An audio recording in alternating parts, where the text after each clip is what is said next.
everybody, this is Rustin Rose with Metalholic Magazine and The Examiner, and with us today, Michael, Vampire Orlando of Vampires Everywhere. How are you doing, brother? Good, man. How are you doing? Absolutely wonderful. How's the Warp Tour going so far? Oh, man, it's amazing, actually. We're having a really great time out there. Excellent. Where are you guys at today? We have a day off. We're in Houston right now, actually, at Joe's Crab Shack. He's looking at our crab on, so... Oh, so she has an all day. Yeah. I'll try not to keep it too long, get you back to cracking crabs. So a lot of stuff to talk about, though. But so real quickly, though, the whole Randy, I know you're a Dimebag fan, and you've seen the Randy Blythe incident in the news, I'm sure, about what happened in Prague.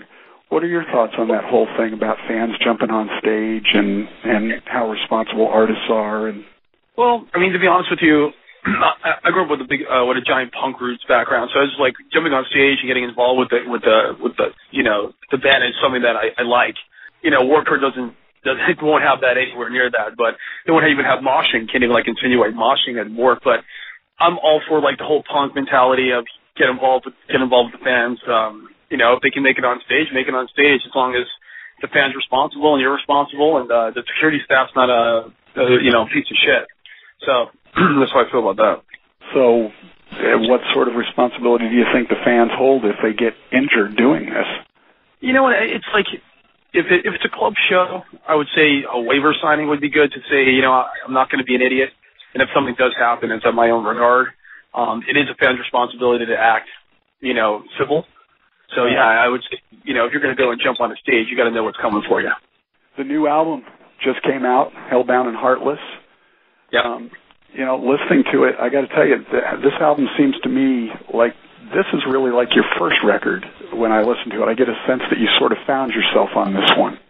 Yeah, I mean, that's what we're all thinking. I mean, it's like the last record was so contrived, and we were being pulled by a producer one way and by the label another way, and we weren't really ourselves. The lineup wasn't right. This was the first record that we got together as a group that we really, respected and had interest in, and we put together this record just doing, from the roots, man, from the 90s and stuff that we love. So I definitely think that we found our ground to walk on.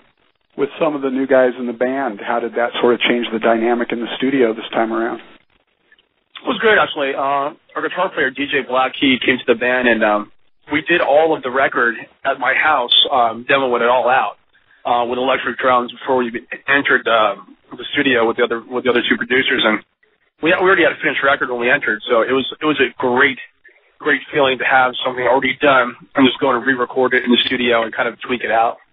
Now, how does the songwriting process work in Vampires Everywhere? Well, DJ, which is our guitar player, he would basically program everything and write the guitar parts, put it on the Pro Tools, and basically send it to me. And then I would just write the lyrics to it after he sends it to me, and we put it together that way, and I sing it at my house and bring it to the studio after that. So it's pretty simple, and it's actually non-stressful. First time ever recording a record that wasn't stressful. So he's sort of the principal riff writer, and then you go with the melody and the vocals and everything? Oh, yeah. DJ writes the music, I write the lyrics. So you got a system that works now. Obviously, we don't have time to go through all the tracks on the album and everything, but are there 2 or 3 tracks on the album that really stand out for you in terms of stories that are connected to them? Yeah. I Can't Breathe. That's the first title track. And it was just basically about my struggle with suicide, about being at a really low point and having our management and label and everyone else on top of us and not believing in us, and everyone just being, it was just a really low point where I didn't know what to do with myself, and the only way I thought I could breathe was slit my wrist. So, and that's what I Can't Breathe comes from. So that's really important to me. Next single, Drug of Choice, actually, I'm doing singles because, these are our favorite songs, and right. Drug of Choice is just about social climbing in Hollywood and what you got to deal with, living out there and knowing that, everyone's using it as a stepladder. And, it's kind of almost like a metaphor of saying, you're like a drug and everybody wants to use you. So, and then I want to say Amanda song is pretty important to me. It was about a girl who kind of influenced the whole record for me. And, the trials and tribulations I was going through with her. And it's pretty brutal, actually. And it meant a lot to me, that song, too. So that was the last song on the record, too. Now, lyrically, you always tackle a lot of dark subject matter. What's sort of digging away in your brain these days? To be honest with you, I mean, this is the first record I actually said how I feel. These are all my actual ideas and ideals, and about religion, about politics, about certain things that I've never talked about, man. And it's just like, this was a great way for me to express myself through this record and show people that, you know, I'm not just, you know, some sparkling moron that's going on stage calling himself a vampire, that I have substance to me. You know what I mean? I have some substance to me. And this band's not a joke. This is a real rock and roll band, and I think that's where it's all coming from nowadays, is a little bit of the 80s, a little bit of the 90s, and definitely a little bit of today's side. A little good combination of all that. Well, you guys, gentlemen, let me start that over again.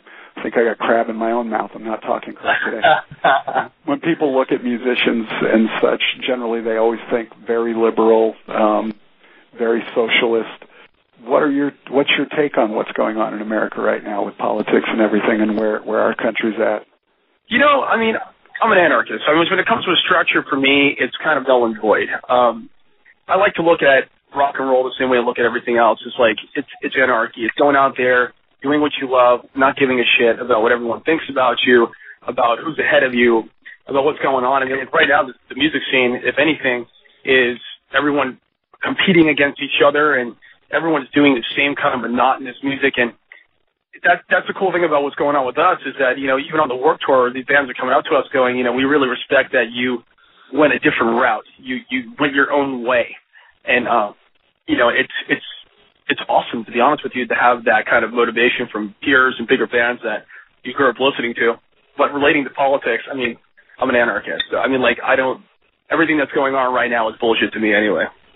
Fair enough. Now, you are a very loyal guy. I've read several of your interviews and stuff like that.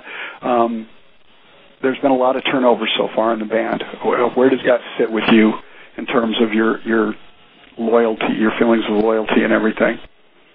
Well, you know, I mean, honestly, I've been in like 16 bands, and I'm really used to the backstabbing. I'm really used to, I can honestly know when somebody's going to do something almost.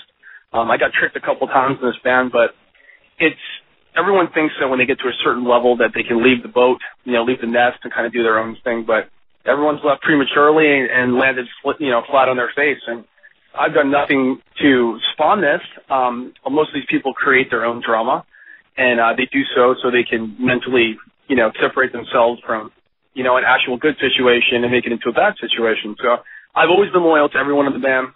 It's more in their end. And it's very heartbreaking to have, you know, especially the last departure with Phil, having a best friend basically stab you in the back and create problems that didn't exist. So I'm loyal to this day. I'm happy to call myself loyal. And if they want to do their own thing and fail, go ahead and do it. Now, on each of the two albums so far, you've picked a cover song that you've thrown out there. How do you guys pick your covers? Because you did the Katy Perry track on the first one, Nirvana on this one. Yeah. Well, I mean, the Katy Perry thing was, you know, at the time, I was kind of pissy because I missed the VMAs, and a lot of my friends got to hang out with Katy Perry, so I was like, fuck that, I'm going to record a Katy Perry song. Maybe she'll hear it. I was a fan at the time, so I thought it'd be funny to do. So that's why we did that. But as far as Nirvana, I'm a giant Kurt Cobain fan. And also the idea of revenge, you know, what goes around comes around in that song. Appealed to the whole band, and I thought that was kind of important to have a cover that reflected what we were about at the time. And even though a lot of people are calling it sacrilege, it's probably the most, I don't know, listened to song at Warped Tour for our band. You know, we have the biggest crowd for when that song comes on. Even if you're walking by, you come by and you jump around to that song. So that was a good idea. Now, how much of the new album are you guys playing on the current tour? Actually, we were pretty harsh with that. We made sure that we were playing all new songs. We didn't want to come off playing one of the older ones and everyone kind of relates us to the old band again. And we just said, fuck it, you know, you're not going to be singing the new songs too much because you know, it just came out. But here's what we are now, and if you like it, you like it. If you don't, you don't. So that sort of takes us back around to the beginning where this is really sort of like your first album, if you will. So exactly. All right, so a couple of quick questions then before we get out of here so you can go drink some cerveza and pound some crab there. Okay. What moment has stood out most so far on the current tour? We got the opportunity to open the main stage in Las Vegas, right in front of the Mandalay Bay. Nice. Our management was there, or a booking agent. It was one of those lucky dates where they moved us up for that date, and everyone we knew was there to see us play in front of all those just sea of people, like you couldn't even see the ground. And we killed it. We had a great time doing it. And I think there was one of the shows that everyone's like, okay, we now respect this band, even though they have a kooky title, which most people don't know. It comes from a comic book. But, now we respect this project. And I think that's what we're earning right now. We're earning a ton of respect. And that's what we're about right now, earning respect, building our fan base, and doing the best we can on this tour. Nice. And, of course, Vampires Everywhere, the comic book prop in the Lost Boys movie. Classic. Correct. So, aside from the Lost Boys, I know you're a big fan of the horror genre and everything. What are a couple of your other favorites? Recently, it's been The Exorcist, The Ninth Gate. I've been more into, like, the satanic thing lately where I like watching the stories and seeing things happen from, the gates of hell and up. And I don't know. I haven't been watching too many vampire flicks. I always have the Lost Boys playing before we go on stage in the bus. But I'd say more or less that. I have a hard time with the remakes, like Fright Night and stuff like that. But, right. I can't hate Colin Farrell for doing a good job, too. So, so last question before we get out of here. Tell us something about you that people might be surprised about, aside from the fact that you love Phil Collins, that's either unusual or that people might be surprised to find out. Surprised to find out. I'm severely OCD. I'm super OCD. People don't, when they first see me, I kind of come off, dirty kind of rock and roll, but I have a serious American Psycho issue with a lot of things that I do, and everything's got to be in place, and I got to wash with a certain facial scrubs, and I got to do certain things before I do anything, and if it's not checking the door latch like 400 times, it's, I can't even tell you, bro. I have a serious OCD problem, but if you didn't know that about me, now you do. Awesome, Michael. Thanks so much. Go enjoy your lunch, and hopefully we'll get to see you out on tour this year. Thanks, buddy, man. I hope to see you soon. Take care.